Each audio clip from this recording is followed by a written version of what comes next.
magandang buhay, pulis na sinasabi ang yes araw-araw.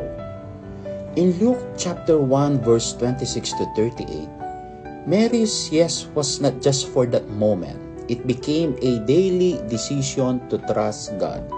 Even when the path was unclear, let it be done to me according to your word.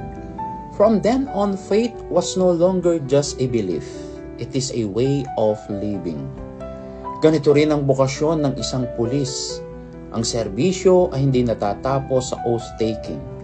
Araw-araw, may tahimik na yes sa pagbangon kahit pagod. Sa pagsunod sa tama kahit mahirap. Sa paninindigan para sa kaayusan at kapayapaan. Hindi ito yung yes na pang-viral. Walang likes, walang palakpakan. Pero ito ang yes ng may bigat. Integrity over convenience.